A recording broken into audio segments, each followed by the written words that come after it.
Hey, this is Ben at Harrison. Today I'd like to spend a few minutes talking about the editor.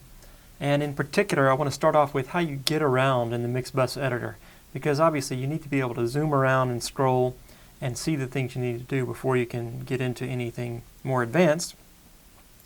And I've seen a lot of new Mixbus users kind of struggle with this because we do have a lot of ways to get things done. And so I'm going to suggest some of my favorite ways to get things done. You may have some other things that you've learned that work for you because you have ideas and conventions from other workstations.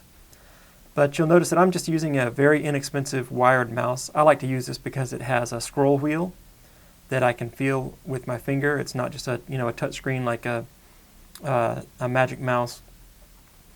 It's something that you can kind of learn a little bit of muscle memory. And I've got 3 buttons, of course, the left button, the right button, and then when I push on the wheel, that's a 3rd button.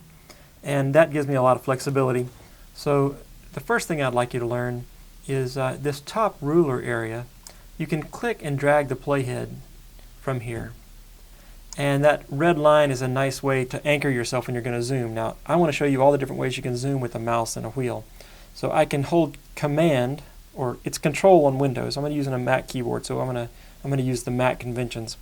I hold the Command key and turn my wheel, and I can zoom in and out. So if I'm looking at this chorus marker and I'd like to zoom in, I can zoom in right on that chorus marker.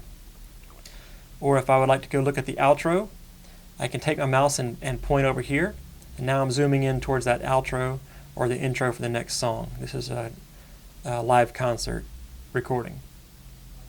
Now I can also use the Shift key and the mouse wheel together, and this scrolls the whole screen side to side. See? So when I'm zooming in and editing, if I'm zoomed in and editing, I can also use the Control key, which is, I believe, the Alt key on Windows. But the Control key controls the height of the track where the mouse is.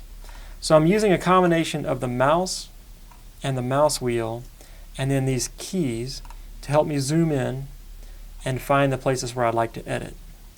And then I can scroll side to side. So once I start making splits, for example, if I want to come up here and start splitting this vocal track into individual pieces, I might do that. I'm going to use the S key to split, Command to zoom out, go to the next phrase, select the phrase and split it, select a phrase and split it.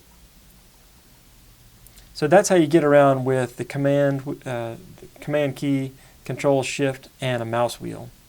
There are some other ways to do things. I can use the minus key to zoom out from the playhead. I can use the plus key to zoom in.